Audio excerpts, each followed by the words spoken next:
aussi chapitre 12. Romains chapitre 12, et nous lisons donc le verset 16. Ayez les mêmes sentiments envers les autres. N'aspirez pas à ce qui est élevé, mais laissez-vous attirer par ce qui est humble. Amen. Gloire au Seigneur. C'est vrai, le titre de mon message ce matin, je pourrais l'intituler « Avoir le même langage, avoir le même sentiment et aussi le même esprit ». Amen.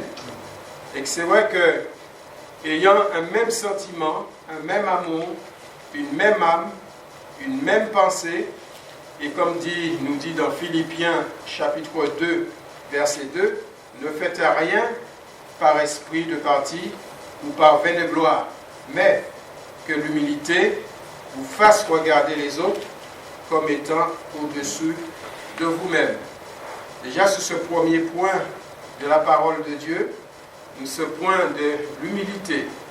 L'humilité est important parce que c'est un trait de caractère de Jésus, l'a exprimé, il a montré, Jésus était humble de corps et doux de cœur, que nous dit sa parole.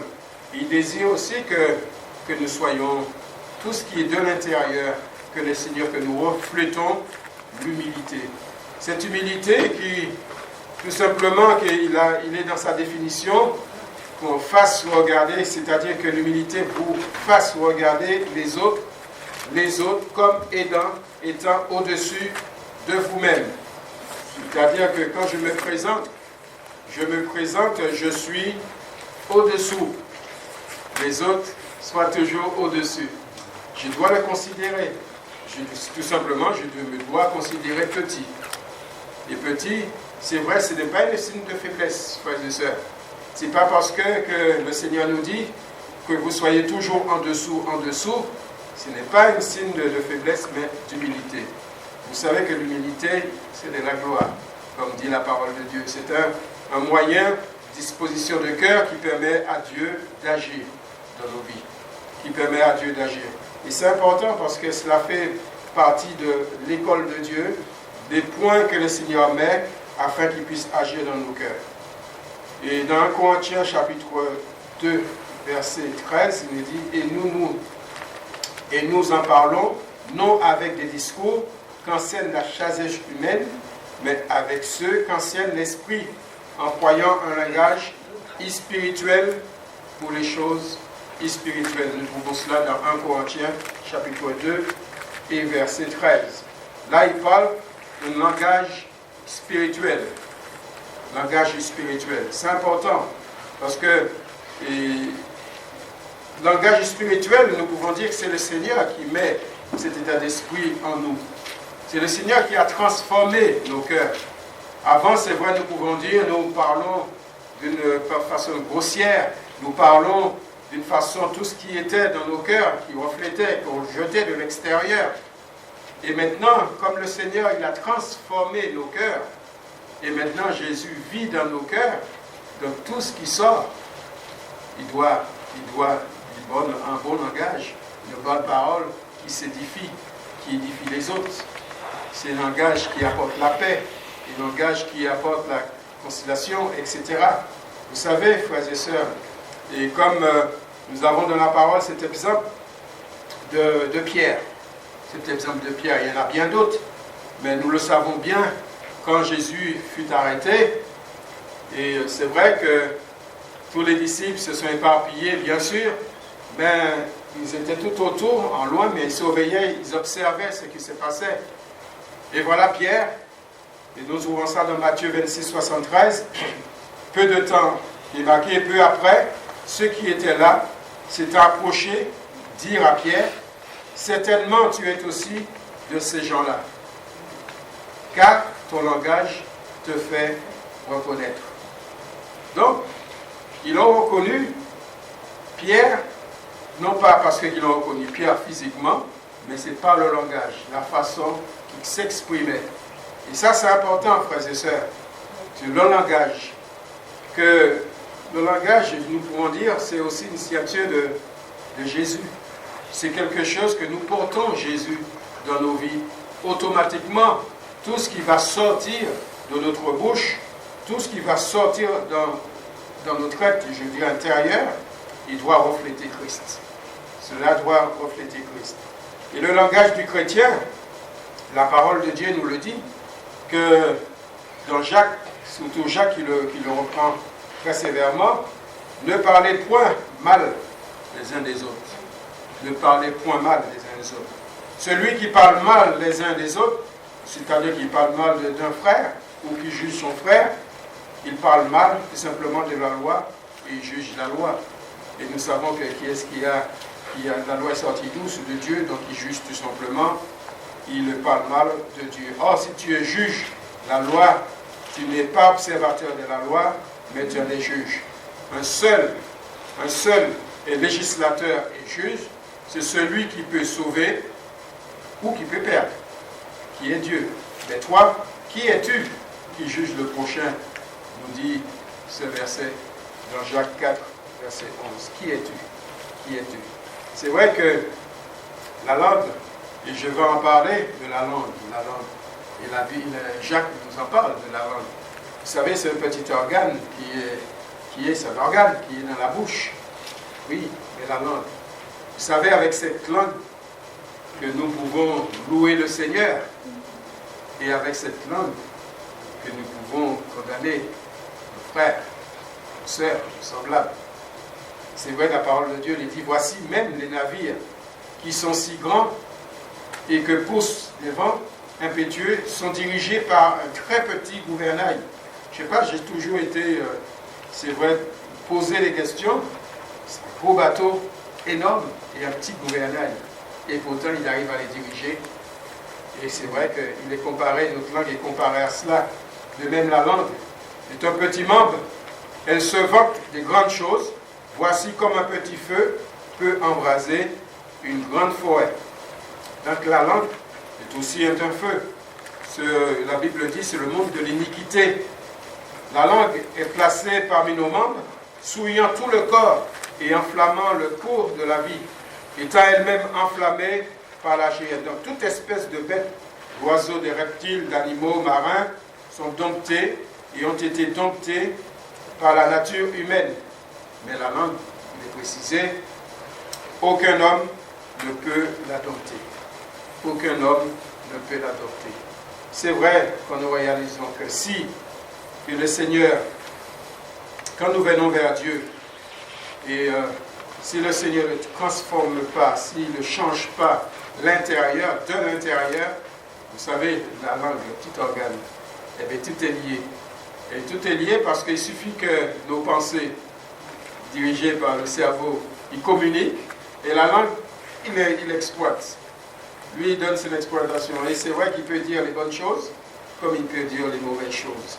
Et c'est vrai que c'est important parce que la Bible souligne, c'est important que c'est un mal qu'on ne peut réprimer. Elle est pleine de venin mortel. Il est à souligner, toujours dans Jacques 3, versets 4 à 12.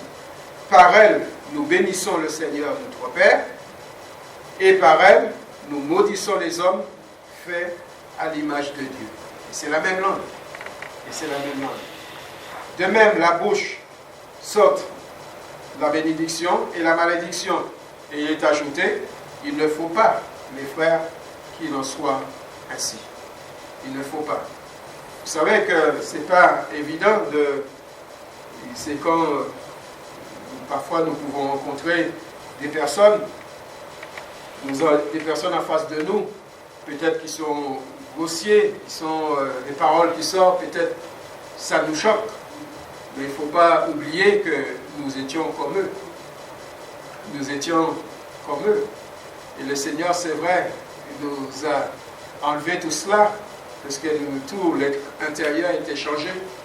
C'est pour cela que c'est important que ce qui sort de notre bouche vraiment puisse édifier.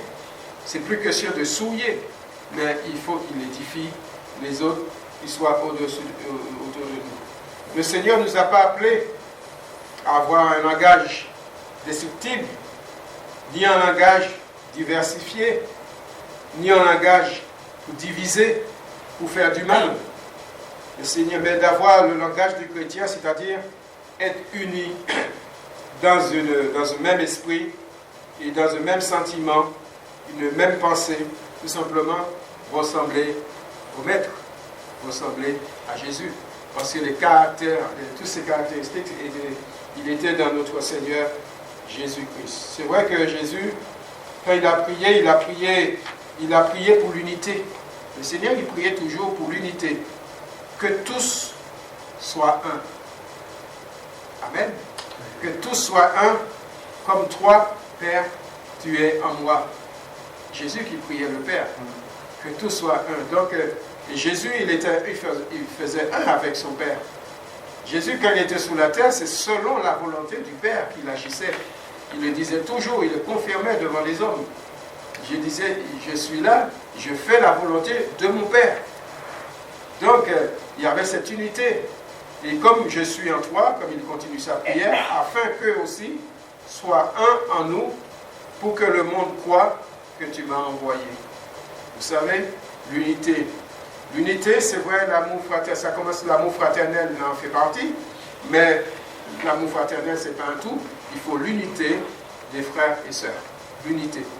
Quand je dis l'unité, c'est quelque chose qui est quand même spirituel, parce que nous croyons un même esprit, nous avons un même esprit, nous avons, c'est vrai, le même Seigneur, nous avons le même Maître, nous avons le même Père, et c'est vrai, frères et sœurs, cela fait partie de l'unité. Quand tout cela est réuni, c'est-à-dire que nous sommes unis. Dieu, il ne voit pas une multitude, mais il voit un corps. Vous savez, Dieu voit un corps. Dieu voit l'unité. Dieu voit l'Église, un corps qui est uni. Amen. Amen. Afin qu'il soit parfaitement un. Et c'est vrai que c'est dans la prière, nous trouvons cela dans la prière sacerdotale. Jésus qui pria son Père pour l'unité, nous trouvons cela pour référence dans Jean 17. Jean 17, versets 21 à 23. Donc il voudrait que tous les croyants puissent avoir une parfaite union qui peut se définir par une même nature spirituelle. Une même nature spirituelle. Bon, le chrétien, on doit le décerner, on doit le reconnaître, comme je disais, non seulement par le langage, mais on doit le voir dans son extérieur. Le chrétien, on doit l'observer, on le voit dans son comportement, dans sa conduite, comme nous dit la parole de Dieu. On doit le voir dans sa conduite. Nous ne sommes pas comme le monde, nous imitons pas le monde. On doit voir cette différence. On doit voir cette différence. C'est important pour le monde, pour le témoignage. C'est vrai que compris pour les âmes viennent du Seigneur, mais il faut que nous puissions mettre tous les critères que le Seigneur nous demande en place. On doit ressembler à Jésus. L'unité de l'esprit, même esprit dans la communion. Et c'est vrai dans Éphésiens 4, verset 1, il dit « Je vous exhorte donc à marcher d'une manière digne de la vocation qui vous a été adressée en toute humilité et douceur, avec patience, vous supportant les uns les autres, avec charité, vous efforçant de conserver l'unité de l'esprit par le lien de la paix. » Nous avons parlé, c'est vrai, de l'unité, d'humilité qui est important. Il est parlé aussi de douceur, de patience, qui fait tout cela, tout cet ingrédient-là, il faut qu'il soit réuni. Et c'est important dans l'humilité d'avoir cette douceur. L'enfant de Dieu doit avoir cette douceur. L'enfant de Dieu doit avoir cette patience qui vient de Dieu. Et comme il est dit, c'est vrai que vous efforçons. Donc nous avons quand même un effort à faire de notre part. Et le Seigneur, que c'est vrai que les âmes ont besoin d'entendre la parole de Dieu, mais les âmes ont besoin de voir, c'est vrai que cette compassion, ils ont besoin de voir l'amour. Et l'enfant de Dieu, il apporte l'amour, il apporte la paix. Et nous avons besoin que les gens qui nous entourent voient Jésus à travers nous. Voient Jésus à travers nous. Vous me comprenez dans le sens que de l'humilité, dans le sens de la douceur. Vous savez qu'on peut témoigner, parler à quelqu'un d'une façon rigide et dire les mêmes paroles avec douceur. Et pourtant, il y a une fermeté dans cette parole. Il y a une vérité dans cette parole. Mais il y a la façon de l'annoncer, cette parole. Vous savez, c'est comme j'ai discuté avec mon épouse, quand nous parlons, nous ne voulons pas chasser les âmes, mais nous voulons qu'ils viennent au Seigneur. Nous voulons qu'ils ne soient pas agressés, que Jésus est un despote, totalitaire, rigide. Non, notre Seigneur n'est pas comme cela. Disons, quand je lis la parole de Dieu, ce n'est pas comme ça. Parce qu'il est dit quand même, le Seigneur, il est doux et humble de cœur. Il est doux et humble de cœur. C'est vrai que la vérité, la fermeté, il est là, parce que le Seigneur, jamais, il ne va pas entrer dans des compromis. Mais quand le Seigneur a quelque chose à dire, on le dit. Et nous, chrétiens, quand nous avons quelque chose à dire, on le dit, mais avec douceur, l'humilité et la patience que Dieu veut nous donner. Amen. Mais cela va plus loin. Pourquoi? Comment faire? Eh bien, tout simplement, ça va, dès le départ dans nos vies, on était comme ça avant, et on est comme ça après. Le Seigneur a transformé. Vous allez peut-être me dire, oui, j'ai mon caractère, peut-être, vous savez, je n'aime pas trop en parler parce que je ne glorifie pas, je ne veux pas glorifier comment qu'on était, mais avant, j'étais quelqu'un quand même, on montait sur le petit doigt, et voilà, j'agissais assez vite. Je démarrais au quart de tour. Et moi, je peux vous dire, le Seigneur a transformé, et vous avez ma femme qui pourrait vous le dire, elle le confirmer. Il le confirmait, ce changement. Je démarrais au quart de tour. Et le Seigneur a fait son travail à l'intérieur. Eh bien, c'est vrai, j'ai plus que tendance à présenter l'autre jour. Oui, j'ai plus tendance à présenter l'autre jour. Ou tout simplement de me fuir. Quand ça chauffe trop, je me fuis. Je fuis. Je tourne mon dos. Et c'est vrai que, vous savez, dans le témoignage du chrétien, dans nos lieux de travail, quand j'ai travaillé, maintenant je suis à la retraite, mais c'est vrai, parfois ça devenait compliqué. L'hostilité, ça venait, mais quand c'était trop fort, ben, tout simplement je fuyais. Je tournais mon dos. Je disais au Seigneur, peut-être si tu permets que je reviens. Et le Seigneur parfois me donnait les occasions. Quand ils étaient en groupe, il était tout seul, j'approchais, puis je disais ce que j'avais à dire. Et puis l'âme, celui qui perturbait, qui critiquait, c'est celui qui était plus attentif à ce qu'on pouvait dire, qu'on pouvait entendre. Vous savez, parce que l'individu, quand ils sont en groupe, ça ne caractérise pas vraiment ce qui est en lui. Parce qu'il est en groupe, ils sont forts. Et c'est là, nous voyons. Et je ne vous apprends pas quelque chose, vous le connaissez.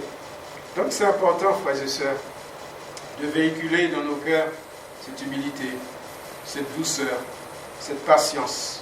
N'oublions pas, nous sommes des ouvriers de paix. Nous apportons la paix. Nous sommes pacifiques. Amen. Nous sommes pacifiques. Là où il y a la guerre, nous n'allons pas prendre aussi nos âmes et puis dire je suis avec vous, je veux me battre aussi, non? Nous sommes pacifiques. Nous devons rechercher toujours une solution à la paix. L'esprit qui est en nous doit être uni avec l'esprit de Christ. Parce qu'il simplement, il y a un seul esprit. Il y a un seul esprit, donc cet esprit doit être uni. Et non seulement qu'il y a cet esprit, un seul esprit, mais il y a aussi un seul corps, comme dit la parole de Dieu dans Éphésiens 4, verset 4. Il nous a dit, il y a un seul corps, un seul esprit, comme aussi vous avez été appelés à une seule espérance par votre vocation. Il y a un seul Seigneur. S'il y a un seul Seigneur, il y a un seul Dieu. Il n'y a pas plusieurs dieux. Amen. Et il y a une seule foi. C'est pas moi qui l'ai dit, c'est la parole de Dieu qui l'a dit. Vous le trouvez dans Éphésiens 4, 4. Il y a une seule foi, il y a une seule baptême. Il n'y a pas 36 baptêmes. Une seule baptême. Il y a un seul Dieu, je l'ai dit, et Père de tous, qui est au-dessus de tous, et parmi tous, et en tous. Qu'on veut, qu'on ne veut pas, le Dieu, il est au-dessus de tous. Il n'y a pas d'autre Dieu. Il n'y a pas de Dieu qui a été formé par les hommes, de Dieu moulé ou en fonte, tout ce que vous voulez. Il y a un seul Dieu qui est au-dessus de tout et qui domine tout. Amen. Et ça, c'est rassurant pour nous, enfants de Dieu, de savoir le seul Dieu, c'est lui qui dirige tout. Dieu, c'est vrai que Jésus, le Saint-Esprit, n'est pas divisé. Quand nous voyons, il forme cette unité, donc il forme qu'un. Dans la prière sacerdotale, Jésus le dit bien, qu'il soit un comme nous, donc l'unité de l'Esprit. N'oublions pas, Dieu le Père, Dieu le Fils, Dieu le Saint-Esprit, donc le tri-unité, car par lui, nous avons les uns et les autres accès auprès du Père dans un même esprit, qui nous dit, Éphésiens 2, verset 2. Nous avons vu aussi qu'il y a eu un seul corps, l'unité du corps. Ainsi, nous qui sommes plusieurs membres, nous formons un seul corps en Christ et nous sommes tous membres les uns des autres. Amen. En Jésus, si l'Esprit est uni, s'il est en parfaite communion, alors notre corps aussi est uni les uns les autres. Amen. Et nous avons l'image là du corps, notre corps avec tous ses membres. Tous ces membres qui sont bien placés là où il doit placer nos membres, notre corps. Dans le corps est formé, nous le savons bien, frères et sœurs, qu'il y a le doigt, il y a le pied, il y a tout. Et au-dessus, il y a la tête. Et oui, mais on ne peut pas dissocier notre corps avec la tête, on ne peut pas enlever la tête, parce que les autres membres ont besoin d'être commandés par notre cerveau et autres. Tout est lié, et tout est à sa place. C'est Dieu qui a tout fait. C'est pas les hommes. Dieu a fait les choses bien, frères et sœurs. Donc nous sommes tous des membres, mais différents. Différents. Mon orteil ne ressemble pas à mon doigt, je ne pense pas. Et oui, c'est ça, nous sommes différents. Différents qui pourtant forment le même corps. Comme il est dit dans Éphésiens 4, 16, c'est de lui et grâce à tous les liens de son assistance que tout le corps qui est, je vais dire l'Église, bien coordonné et formant un solide assemblage, tire son accroissement selon la force qui convient à chacun de ses parties et s'édifie lui-même dans la charité, dans l'amour. Amen. C'est en Jésus et en lui seul que le corps ou l'Église progresse et se perfectionne. Pour cela, il faut chaque membre soit à sa place, dans sa fonction, puisse prendre leurs ressources en Jésus. Vous savez que l'Église, ce n'est pas une invention d'homme. L'Église, c'est le Seigneur qui l'a formée. C'est l'Église, c'est le Seigneur qui a institué l'Église. Et c'est vrai, le Seigneur savait pourquoi il fallait le faire. C'est comme ça. L'Église, le corps de Christ. Vous savez que le Seigneur, lui, viendra chercher son Église. Son Église. Il viendra chercher pas le bâtiment, mais l'Église, le corps de Christ, les âmes, les chrétiens, les élus. Il viendra chercher son Église. Donc dans l'Église, c'est vrai, le corps, le membre, c'est l'Église. Et nous voulons, et que c'est vrai, être prêts pour le retour de Jésus. Amen. Le corps est constitué, c'est vrai, il est constitué de ses membres. Nous avons, comme je disais, la tête. Là se trouve la tête, là se trouve le corps.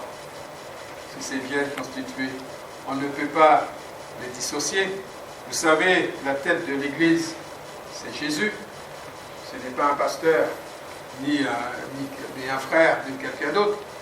C'est Jésus, la tête. Vous savez, ce n'est pas un homme que nous voulons suivre. C'est Jésus que nous suivons. Dieu a placé les hommes. Mais les hommes, ce n'est pas les hommes que nous suivons, mais nous suivons Jésus. Nous suivons Dieu. Nous suivons le modèle que Dieu a institué, c'est lui. Vous savez, c'est important de savoir ça. Pourquoi? Parce que il ne faut pas que notre vie spirituelle soit influencée par un homme, par une prédication, par des bonnes paroles ou autres. Mais nous voulons nous appuyer sur Dieu, sur Jésus, sur la parole de Dieu. Sur l'instrument. L'instrument, il est rien. Moi, je suis un instrument. Que vous allez avoir dimanche prochain quelqu'un d'autre, c'est des instruments. Mais raccrochez à Jésus. Parce que si vous raccrochez à un homme, vous serez vite déçu, parce que vous allez vite détecter nos imperfections. Nous sommes des hommes. Nous avons des imperfections. Moi, j'ai des imperfections.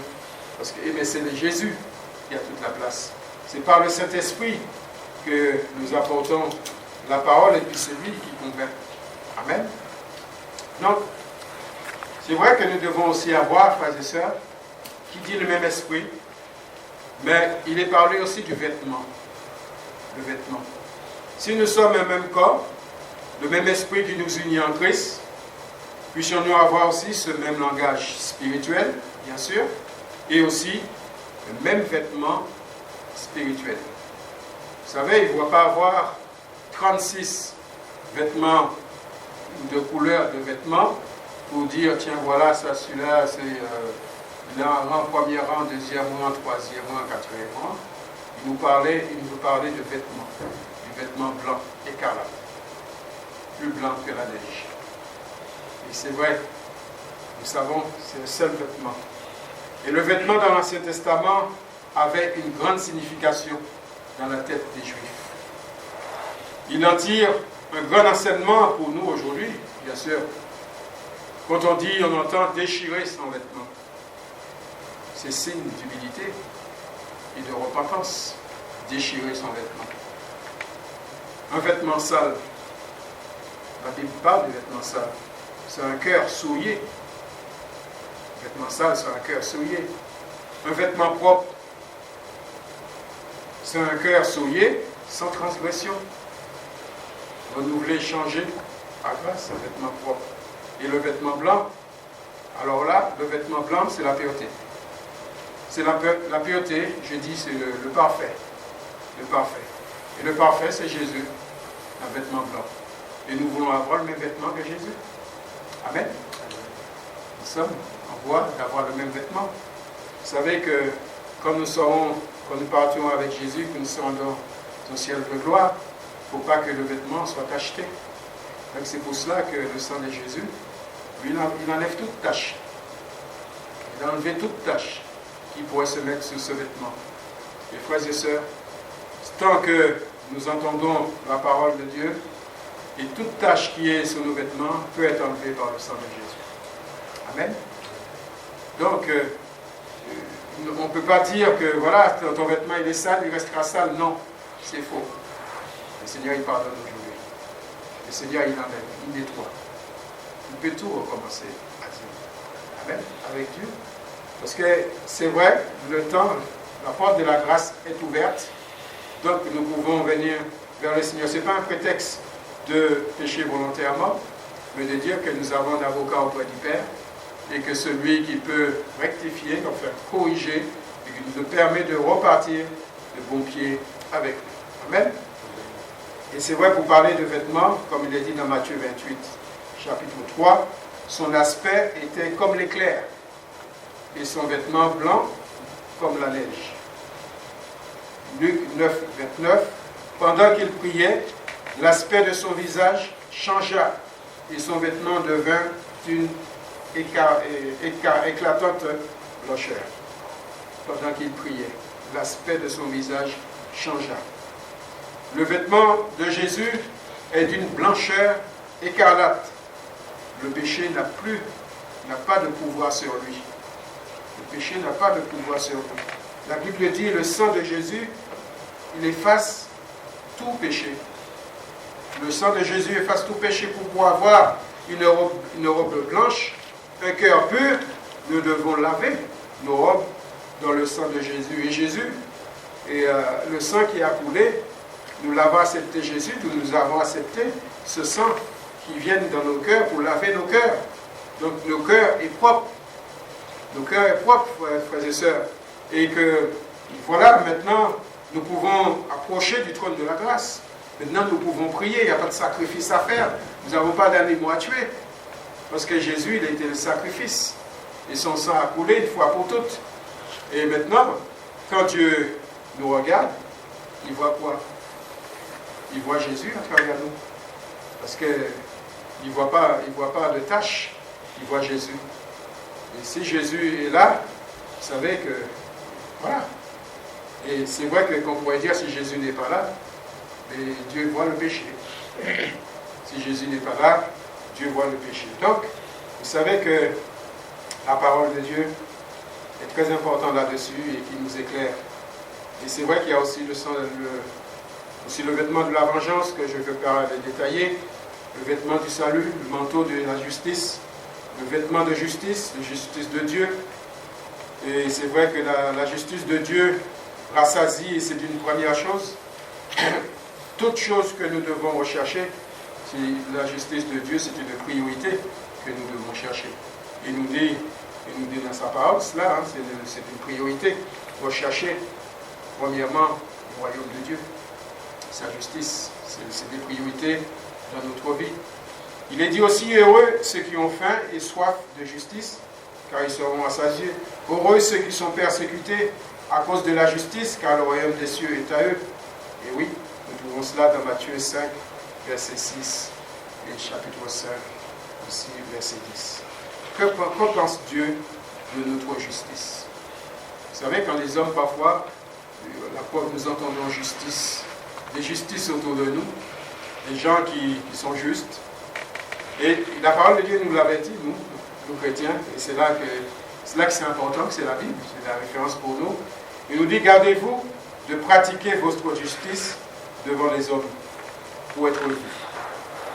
Autrement, vous n'aurez pas de récompense auprès de votre Père qui est dans les cieux. Lorsque vous priez, ne soyez pas comme des hypocrites qui aiment à prier debout dans les synagogues, au coin des rues, pour être vus des hommes. Vous savez, il y a des personnes, beaucoup de gens qui prient dans les rues, qui prient au coin des rues. Ça ne veut pas dire qu'on ne prie pas dans la rue, on prie de nous chrétiens, on prie aussi dans la rue. Moi, je peux marcher dans la rue et prier dans ma tête. On peut rouler dans notre voiture et on prie. Vous savez, mais on n'avait pas besoin de montrer aux hommes qu'on prie. On n'a pas besoin de se lever et mettre... Non, parce que tout simplement, ça va apporter de confusion et ça va amener aussi la pagaille aussi dans la vie, nos autorités. N'oublions pas que la parole de Dieu nous dit aussi de se soumettre à ces autorités. Donc il ne faut pas aller contre la loi, il ne faut pas être hors la loi. Donc une priorité, tout simplement, comme je disais, dans Matthieu 6,33, il dit, cherchez premièrement la justice de Dieu, et tout cela vous sera donné par-dessus. Tout cela vous sera donné par-dessus, c'est-à-dire dans nos besoins, que le Seigneur sait de quoi nous avons besoin. Et oui, la justice de Dieu, comment il se révèle? Il nous est dit, la justice de Dieu s'y révèle par la foi, pour la foi, selon qu'il est écrit, le juste vivra par la foi. Nous trouvons cela dans Romains 1, verset 17. Le juste, il vit par la foi. Vous savez, tout ce que nous pouvons, tout ce qui est important pour Dieu, c'est notre foi. C'est la motivation du cœur que Dieu regarde. Vous savez, je l'ai déjà peut-être dit dans ce lieu, quand une âme s'approchait de Jésus, Jésus ne va pas se laisser disperser par l'extérieur de l'individu, même maintenant d'ailleurs, quand les âmes ils viennent vers Dieu, ils sont dans leurs états délabrés, ils sont dans leurs états, voilà, ils sont déboussolés. Parfois il y a des gens, des personnes, des grands cheveux, des tatouages, tout ce que vous voulez, des boucles d'oreilles. Ces gens ils viennent dans l'église, ils ne savent pas, ils ne connaissent pas, ils sont prisonniers, ils sont captifs. Ils ont besoin d'être délivrés. Amen. Ils ont besoin d'être délivrés. Ils sont à la recherche de la vérité. Ben Jésus les a chassés. Ça, c'est quand Jésus était sur la terre, il a chassé ces personnes-là. Non. Jésus examinait le cœur, dès l'intérieur. Et le Seigneur intervenait. Et il voyait quoi? Il voyait la foi. Jésus les envoyait en disant, selon ta foi. Selon ta foi. Sois guéri. Mais il faut avoir la foi. Et c'est valable pour nous chrétiens. Quand nous prions, ne pas douter quand nous prions, ne pas douter de la puissance de Dieu. Et quand Jésus l'envoyait sur l'âme, il disait, voilà, allez, ne péchez plus. Allez, ne péchez plus. Mais il avait béni cette âme, il avait guéri cette âme, il avait aussi sauvé cette âme, selon ta foi. On dit selon ta foi. Et c'est important, frères et sœurs, que le Seigneur examine notre cœur. Il le dit, c'est en croyant du cœur qu'on parvient à la justice et en confessant de la bouche qu'on parvient au salut. Oui, dans quel critère? Dans quel critère? Jacques 3, 18, il dit, le fruit de la justice est semé dans la paix par les artisans de paix. Nous sommes, comme je disais, nous sommes les artisans de paix. Nous véhiculons la paix. La parole de Dieu nous invite à rechercher cette justice de Dieu.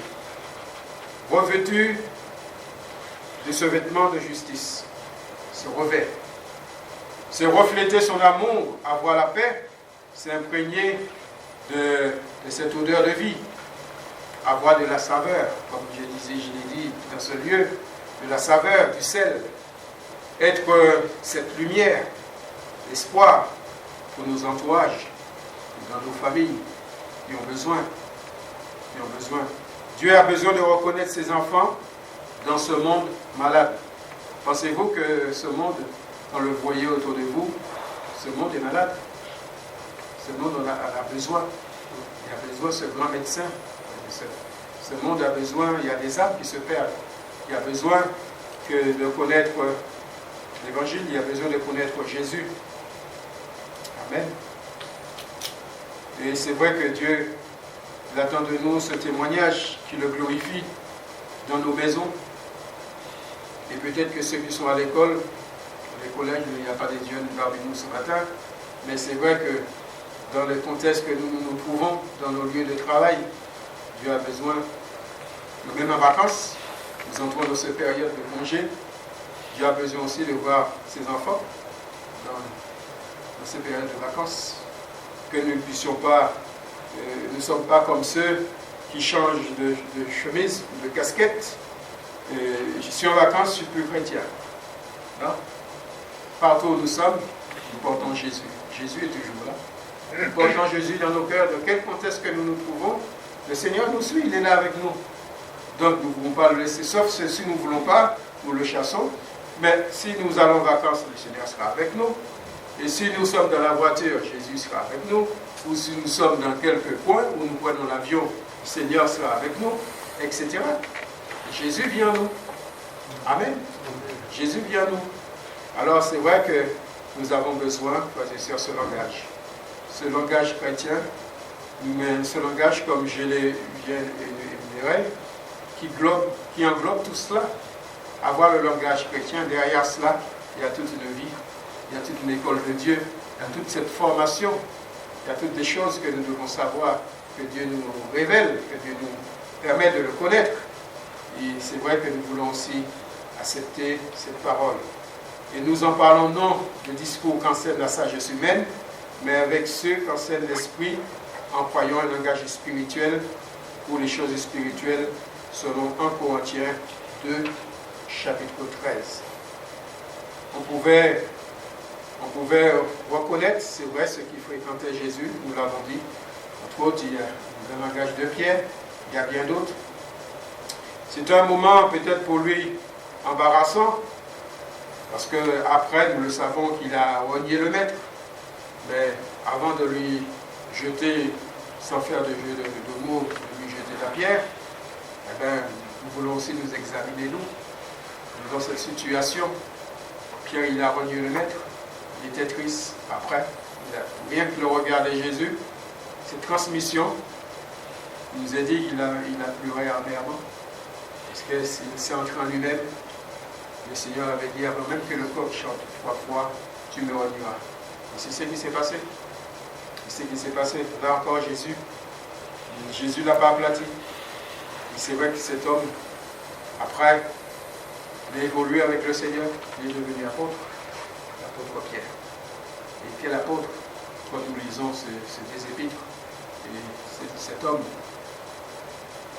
de la Pentecôte, toutes ces paroles qu'il nous a laissées. Donc, ce que Dieu attend de nous, frères et sœurs, et ça va être là ma conclusion aussi, c'est d'avoir ce même sentiment, un même amour, une même âme, une même pensée. C'est d'être aussi dans cette humilité, c'est de regarder les autres comme étant au-dessus de nous, ne point parler mal les uns des autres, mais dire, parce que ça c'est avant, oui, mais l'enfant de Dieu ne peut pas parler mal. Le mal, ça vient du malheur.